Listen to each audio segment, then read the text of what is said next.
তাহলে আজকে আমাদের যে ক্লাস সেটা হচ্ছে মূলত আমরা একটা নতুন টপিক শুরু করেছিলাম আগের দিন, নেশন এবং ন্যাশনালিজম ইন সাউথ এশিয়া আলোচনা শুরু করেছিলাম। এবং I stopped at a point when I probably mentioned about the fact that nationalism in South Asia is basically a derivative discourse. And this argument is not solely accepted or acclaimed throughout the world, but this is a kind of statement which is made by Partho Chatterjee to address the fact that nationalism is basically a derivative discourse here in this part of the world. And not only here in this part of the world, but in general in the third world, when colonization extended and expansionism of colonialism is basically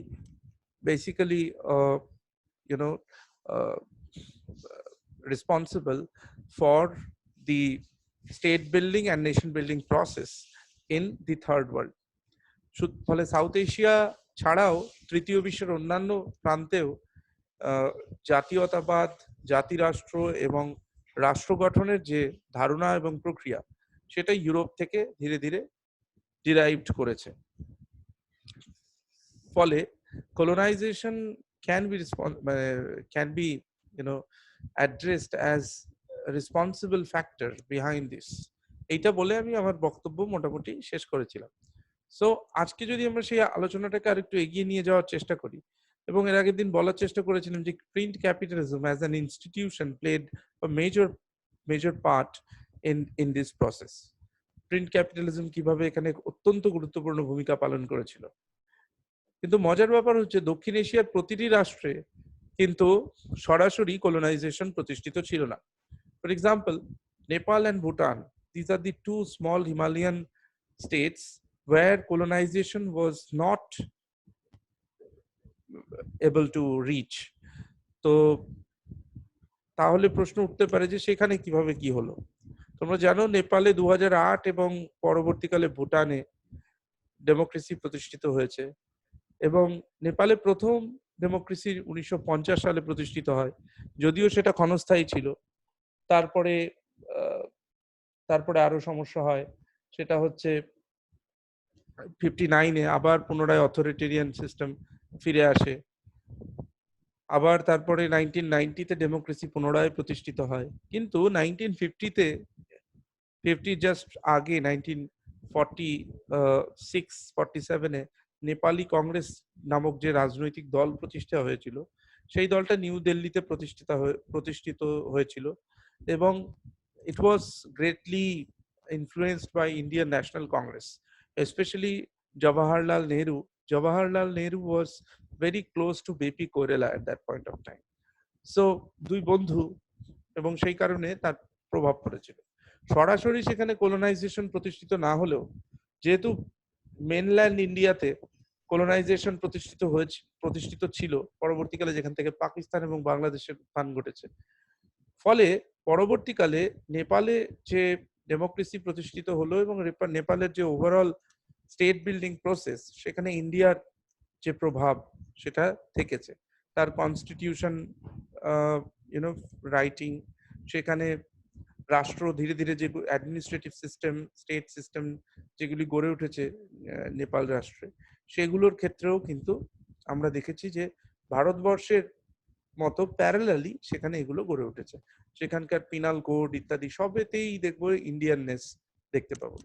ফলে India centric এক ধরনের parliamentary democracy বলতে পারো সেখানে গড়ে উঠেছে, Indo centric. দেন Bhutan also, ভুটানে যেখানে অনেক সময় কিং গিফটেড ডেমোক্রেসি বলা হয় ভুটানকে, কারণ ভুটানে রাজা মানে সেই অর্থে কোনো রেভলিউশন ছাড়াই পিসফুলি সেখানে একটা ডেমোক্রেটিক ট্রান্সফরমেশন হয়েছে, ডেমোক্রেটাইজেশন হয়েছে। সেখানেও দেখবো যে একটা ইন্দো সেন্ট্রিক পার্লামেন্টারি ডেমোক্রেসি প্রতিষ্ঠিত হয়েছে। আবার again it was not, Bhutan was not never been colonized directly, but indirectly there was influence of the colonial rule. এই যে ইনডিরেক্ট ইনফ্লুয়েন্স কিভাবে হলো, যে তার অ্যাডমিনিস্ট্রেটিভ সিস্টেম, পার্লামেন্টারি ডেমোক্রেসির যে মডেল, সেই মডেল ভারত থেকে ওখানে গেল। ফলে সাউথ এশিয়ার দেশগুলোতে এক মানে এই যে যে দুটো দেশ যেখানে কখনোই কলোনিয়াল রুল প্রতিষ্ঠিত ডিরেক্টলি ছিল না, কিন্তু তৎসত্ত্বেও দেখবো যে সেখানেও কিন্তু এই কলোনাইজেশনের এবং কলোনাইজেশনের মাধ্যমে চলে আসে নেশন বিল্ডিং, স্টেট বিল্ডিং এর যে প্রসেস, তার একটা প্রচ্ছন্ন প্রভাব আমরা দেখতে পাচ্ছি। ইউরোপ গোটা বিশ্বকে কি দিয়েছে যদি আমরা দেখি, ইউরোপ এবং আমেরিকা যদি দেখি, প্রথমেই আমেরিকা ওয়াজ অলসো কলোনাইজড, কিন্তু বেসিক্যালি যখন দক্ষিণ এশিয়ায় সবচেয়ে বড় দেশ ইন্ডিয়া স্বাধীনতা লাভ করলো, তখন ভারতের কাছে কি ছিল, মানে যেহেতু সে একটি স্বাধীন রাষ্ট্র হিসেবে আত্মপ্রকাশ করলো, স্বাধীন রাষ্ট্র হিসেবে আত্মপ্রকাশ করার পর তার প্রথম চ্যালেঞ্জটা কি ছিল? That was state building, and India needed a constitution. ভারতের একটা সংবিধান দরকার ছিল, ভারতকে একটা স্টেট বিল্ডিং করতে হবে। And India had two models in front. ইন্ডিয়াকে চয়েস করতে হয়েছিল দুটো মডেলের মধ্য দিয়ে, যে কোন মডেলটা আমরা নেব ভারতবর্ষের জন্য। One model was offered by Europe and the second model was offered by America. যদি দেখো, এবং সেই আমেরিকার যে মডেল, সেই মডেলটাও কিন্তু সম্পূর্ণ আমেরিকার নিজের নয়। আমি আগেই বললাম America was under colonial rule, সেই কারণে সেই যে মডেলটা আমেরিকাতে গড়ে উঠেছিল, সেই মডেলটার মধ্যেও ইউরোপের প্রভাব রয়েছে। ফলে একটা সোললি ইউরোপিয়ান মডেল, আর একটা হচ্ছে ইউরোসেন্ট্রিক আমেরিকান মডেল। এই যে American model, that is the presidential system. আর ইউরোপের যে মডেল আমরা দেখতে পেয়েছি, সেটা হচ্ছে পার্লামেন্টারি সিস্টেম, পার্লামেন্টারি ডেমোক্রেসি। এবং ভারতবর্ষে সেখানে কি হলো, India adopted few things from American model and few things from European model. Largely India adopted European model, parliamentary democracy, but also adopted few parts from the presidential system of governance. এখান থেকেও কিছু জিনিস নিল ভারত, তারে দুটো দিক থেকে আমরা দেখব যে অ্যাডপ্ট করলো তার স্টেট বিল্ডিং এর ক্ষেত্রে। So this is about state building. কিন্তু আমি বারবার বলেছি, ইন্ডিয়ার মতো রাষ্ট্রে state building was not that problematic like nation building. State building was quite smooth.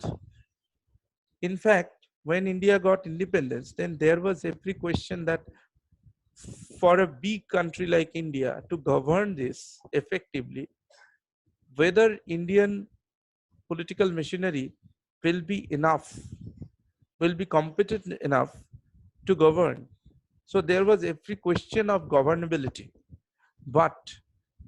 But throughout this last 70-80 years, we have witnessed that Indian state expanded quite soundly to the remotest.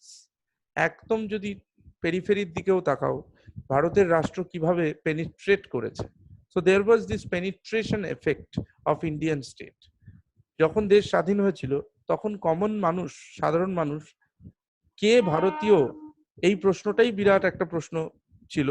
এবং কে ভারতীয় নয়, মানে ভারতীয় কারা, সেটাকে নির্ধারণ করাই মুশকিল ছিল, কারণ আমাদের যে অ্যাডমিনিস্ট্রেটিভ মেশিনারি ছিল সেটা রিচ করতো না একদম রিমোটেস্ট এলাকাতে।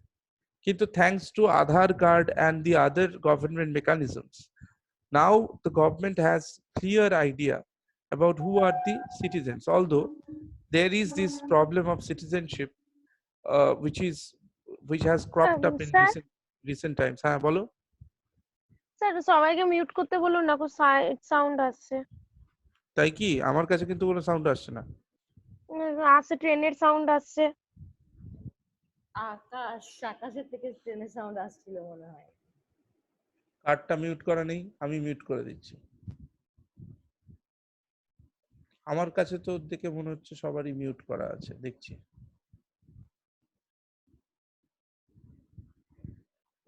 সবাই তো মিউট করে রেখেছে।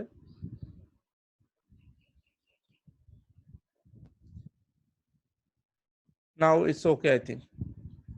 So the point is that ইন্ডিয়ার কাছে যদি দেখা যায় স্টেট বিল্ডিং এর process, then it was not that problematic like nation building. যখন ভারতবর্ষে নেশনের ধারণা এলো, আমি আগেই বললাম ডেরিভেটিভ ডিসকোর্স। দক্ষিণ এশিয়াতে যখন নেশনের ধারণা প্রবেশ করছে with colonization, then what really happened, সেই স্টোরিটাই আজকে আনফোল্ড করার চেষ্টা করছি তোমাদের কাছে। ভারতবর্ষের হ্যালো হ্যাঁ হ্যালো বলো, হ্যাঁ বলো। হ্যাঁ স্যার, বলছি স্টেট বিল্ডিং আর নেশন বিল্ডিং, এই যে এই জায়গাটা একটু বোঝালেন যে ভারতের ক্ষেত্রে, এটা আরেকবার একটু যদি বলেন তাহলে মানে হ্যাঁ আমি এই জায়গাটা বুঝতে পারবো। ঠিক আছে, আমি বলতে চাইছি যে নেশন বিল্ডিং এবং স্টেট বিল্ডিং এই দুটো বিষয় নিয়ে যদি ভারতের বিষয়ে কথা হয়, তাহলে আমি আগের দিন বোধহয় এটা পার্থক্যটা বোঝানোর চেষ্টা করছিলাম যে নেশন আর স্টেটের তফাৎটা কোথায়। ইউরোপে যদি দেখা যায়, দেখবো যে নেশন বিল্ডিং ও স্টেট বিল্ডিং হাতে হাত ধরেও হয়েছে। There was this compatibility between nation building and state building in Europe, because both the concepts emerged out of European Renaissance. But in real sense, in true sense, Renaissance never happened in India or Indian subcontinent. Whatever is, considered as Renaissance in this part of the world is basically nothing but the rise of modernity or modernist tradition by Ram Mohan Roy and others, who are actually impressed greatly by the British civilization. When they came as colonial masters here, they were the first few peoples who were greatly impressed by their civilization. And that is why they wanted English education, freedom of press, and all these liberal principles. So then there was this journey of liberalism that started in this part of the world, which is considered as the modernist tradition or the Renaissance, right, in Indian subcontinent.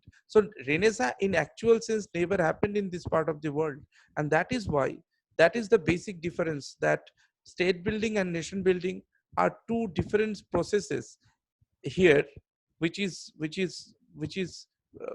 is realized in every day-to-day life, that these two processes, these twin processes, are quite separate from each other as far as South Asia is concerned. Whereas the same thing in Europe is quite, there is this compatibility between nation building and state building, but there is this gap of compatibility here in this part of the world.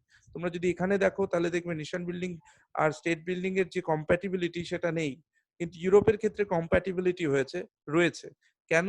তার কারণ দুজনই পরস্পরের হাতে হাত ধরে চলেছে ঐতিহাসিকভাবে। প্রথমত তাদের উত্থান একই সময়ে, আমি বললাম, তারপরে তাদের যে প্রোগ্রেস, ওয়েস্টফেলিয়ান ট্রিটির কথা বলছিলাম এর আগের দিন, এবং পরে colonization process, first world war, second world war, এই যুদ্ধ এবং শান্তি স্থাপনের যে প্রক্রিয়া, তার ঘাত প্রতিঘাতে নেশনগুলি এবং স্টেটগুলি শেপ নিয়েছে ইউরোপে। কিন্তু আমাদের এখানে সেই ঘটনাটা ঘটেনি। আমাদের এখানে যেটা প্রবলেম হয়েছে সেটা হচ্ছে, আমি আগেই বললাম, স্টেট এবং নেশনের যে ধারণা, দুটোই ইউরোপ থেকে আগত আমাদের কাছে। স্টেট বিল্ডিং যেখানে হয়েছে, অনেক স্টেট বিল্ডিং বলতে কি বোঝায়? স্টেট বিল্ডিং বলতে বোঝায় building of institutions, institution building. What is state? If you replace this word state by political system, then you can have a better understanding of this. In fact, state is nothing but political institution. Political institution means political system. Political system means it is if you consider it in Almond's sense, then it's a 7-function mechanism. Or if you consider it in David Easton sense, it's input-output model, where there is this demand and support and the decisions. Or in Almond's sense, then there is political socialization and recruitment, interest articulation, interest aggregation, and political communication as the input mechanism of the state, and the output mechanism of the political system are one, rule making, rule application, and rule adjudication. So this is a political system. একটা political system বলতে আমরা এইগুলিকে বুঝাই। Political system কি? অ্যালমন্ডের কথাই যদি আমরা consider করি, দেন it is nothing. What is system? System is a combination of parts interacting together for the accomplishment of a common goal. So political system is basically it's a composite of different parts for the accomplishment of a common goal. এবং political system তাহলে কিভাবে গড়ে ওঠে? Political system is an institution, আমি আগেই বললাম। It's a system within which there would be some subsystems. It's like mobile phone. Mobile ফোনের মধ্যে আবার দেখবে ছোট ছোট সাব সিস্টেম আছে, ক্যামেরা আছে, ব্যাটারি আছে, এটা সেগুলো এক একটা সিস্টেম। অনেকগুলি ছোট ছোট সিস্টেম একসঙ্গে সম্মিলিত হয়ে একটা বড় সিস্টেম তৈরি হয়েছে। ঠিক তেমনি, এবং সেই ছোট সিস্টেমগুলো আবার কতগুলো ছোট ছোট পার্টে বিভক্ত, পার্টস দেন সাব সিস্টেমস দেন সিস্টেমস, এইভাবে একটা রাজনৈতিক ব্যবস্থা গড়ে ওঠে। এবং সেটা একদিনে গড়ে ওঠে না, এবং ওঠেও নি একদিনে করে।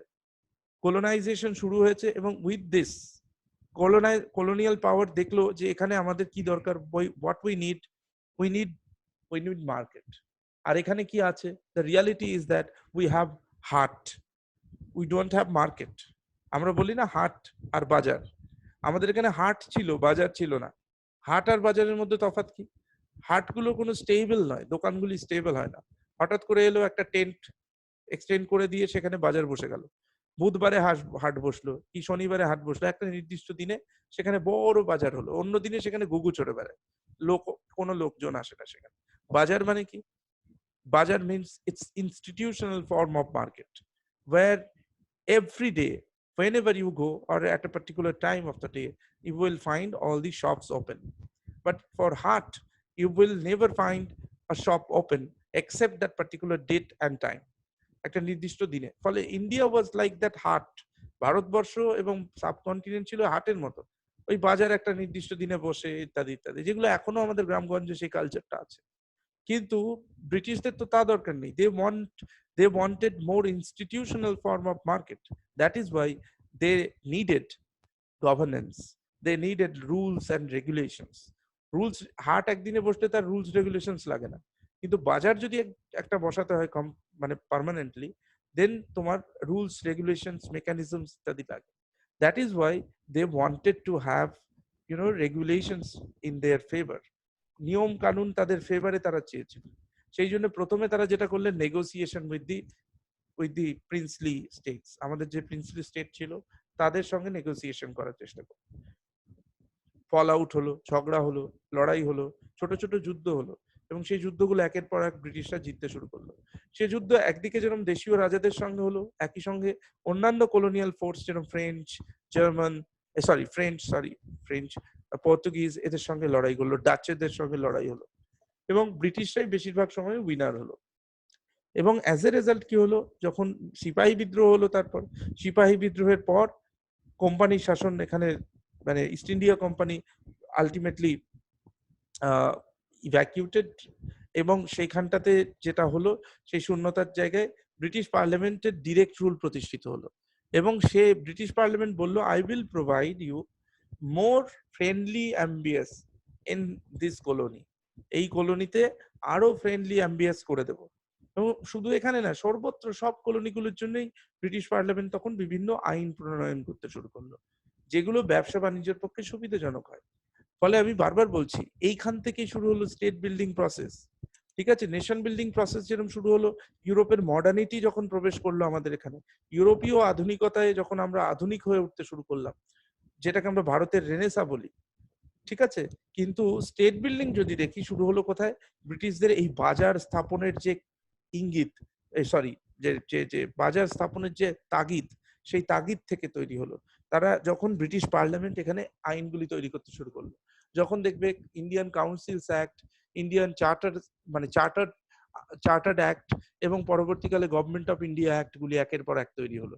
এই আইনগুলো কিন্তু সব কলোনিয়াল পিরিয়ডে হয়েছে, কিন্তু ভারতবর্ষের যখন কনস্টিটিউশন তৈরি হলো, আমরা কিন্তু এই আইনগুলিকে বাদ দিয়ে দিইনি পুরোপুরি, আমরা এই আইনগুলির থেকে বহু কিছু রেখেছি। ইনফ্যাক্ট 1935 এর যে গভর্নমেন্ট অফ ইন্ডিয়া অ্যাক্ট, সেই গভর্নমেন্ট অফ ইন্ডিয়া অ্যাক্টকে আমরা অবিকৃত অবস্থায় প্রায় আমরা কনস্টিটিউশনের মধ্যে অ্যাকোমোডেট করেছি।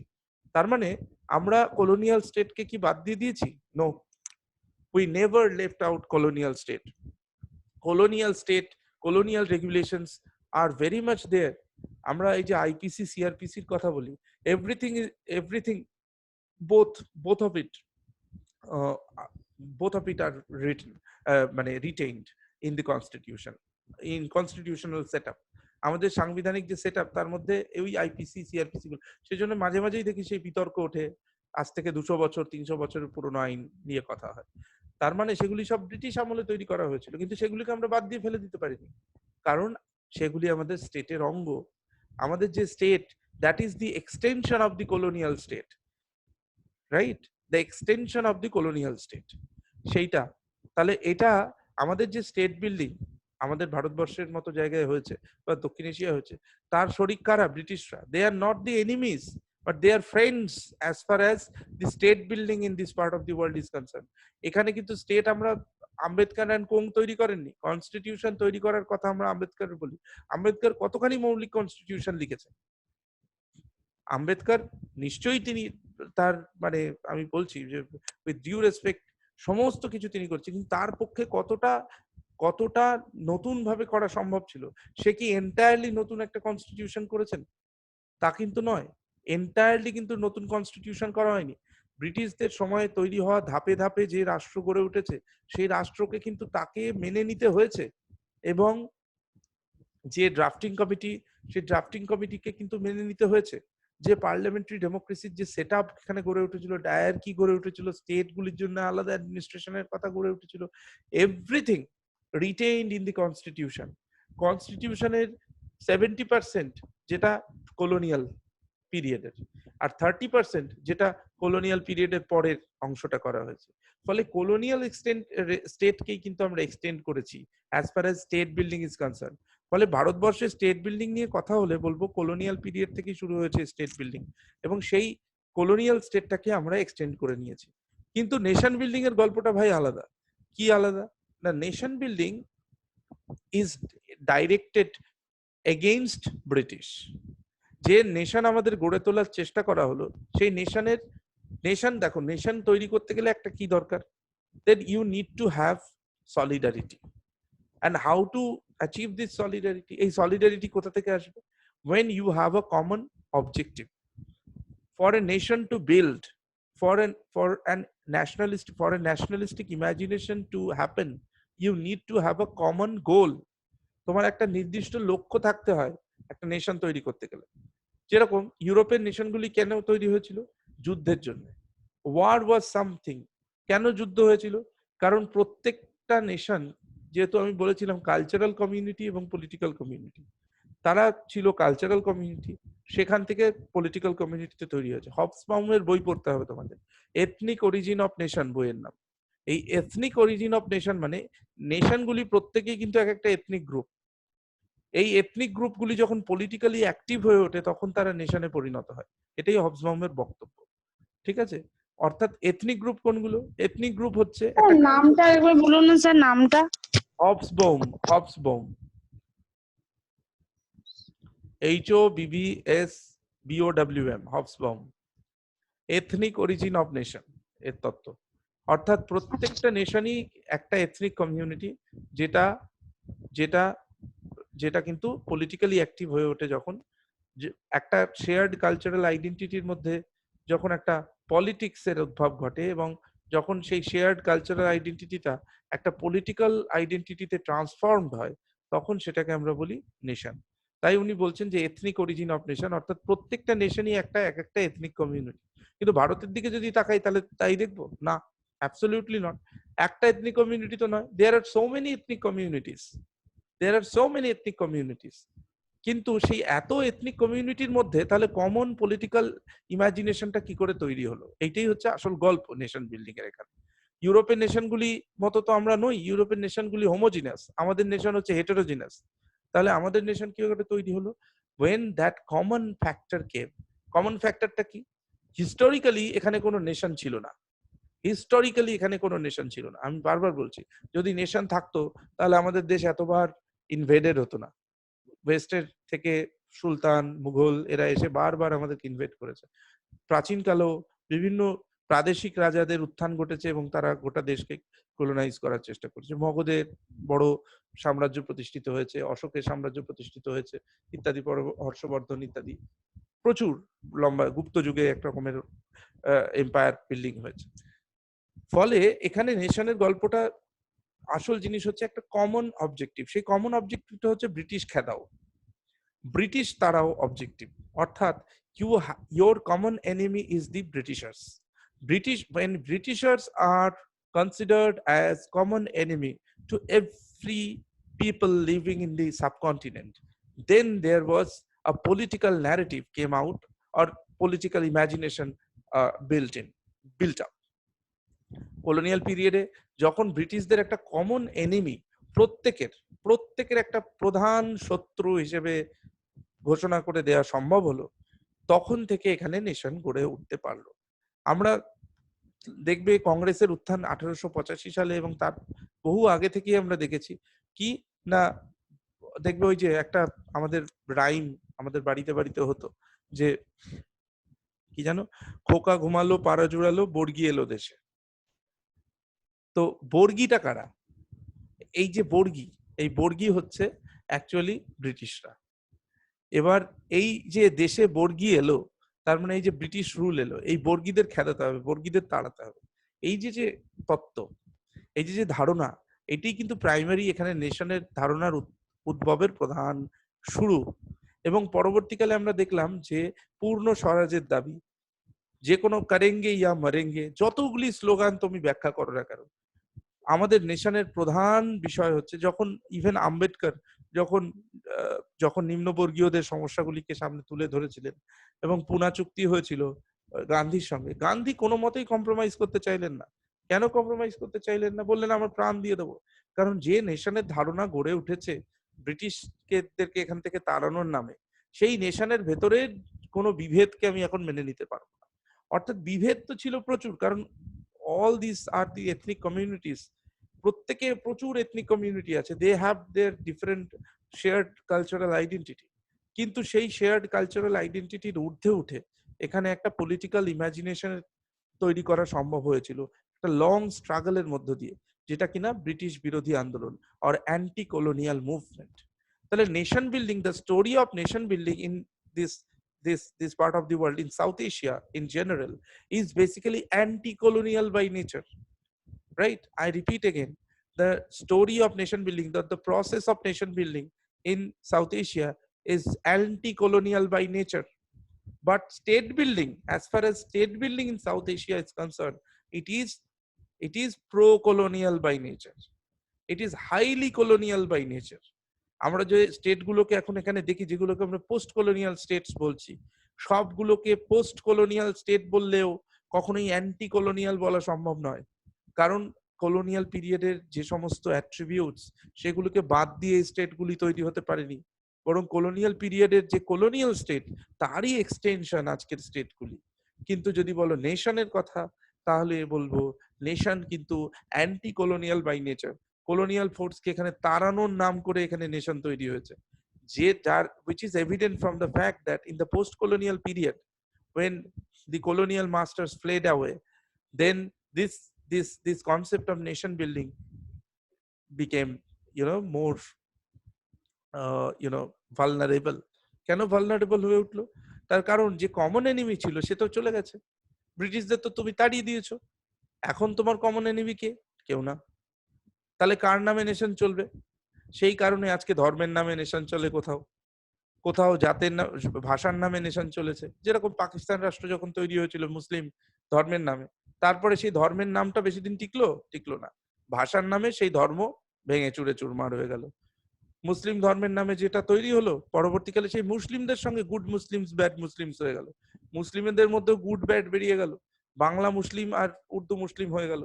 এবং সেখান থেকে উর্দু যাদের ভাষাই নয়, সেই উর্দু হয়ে লড়াই করে উর্দু নেশন তৈরি করার, উর্দু চাপিয়ে দেওয়ার নাম করে বাংলা অপ্রেসড হচ্ছে, সেই নাম করে দুটি নেশন তৈরি হয়ে গেল। অর্থাৎ 2 নেশনস থিওরি থেকে 2.5 নেশনস হয়ে গেল। তারপরে বা 3 নেশন, মানে 2.5 বললাম, ওই পরে আবার অর্ধেক বেরিয়ে গেল বলে। আর ইন্ডিয়ার ক্ষেত্রে যদি দেখি, ইন্ডিয়াতে তারপরে দেখলাম আমরা কি, যে যখন রিজিওনালিজমের উত্থান ঘটছে, ধীরে ধীরে এই যে বর্গি খেদানোর ন্যাশনালিজম, সেই বর্গি খেদানোর ন্যাশনালিজম আস্তে আস্তে ডিসম্যান্টেলড হতে শুরু করলো। এবং পরবর্তীকালে আমরা দেখলাম যে সেপারেটিস্ট মুভমেন্ট শুরু হলো নানান দিকে, এখনো চলছে। নাগাল্যান্ডের আন্দোলন, নানান জায়গাতে, শুধু মিজোরামের সমস্যা, কাশ্মীর সমস্যা, নানান দিকে এই যে সুপ্রা ন্যাশনাল সমস্যা সত্তাগুলির উদ্ভব ঘটলো। এবং সর্বোপরি বর্তমানকালে এক ধরনের রিলিজিয়াস পোলারাইজেশন শুরু হলো, যেখান থেকে দেখলাম যে আর কেউ ব্রিটিশদের নামে, ব্রিটিশ তাড়ানোর নামে নেশন তৈরির কথা ভাবে না। এখন ভারত আসলি হিন্দুস্তান হবে না নকলি হিন্দুস্তান হবে,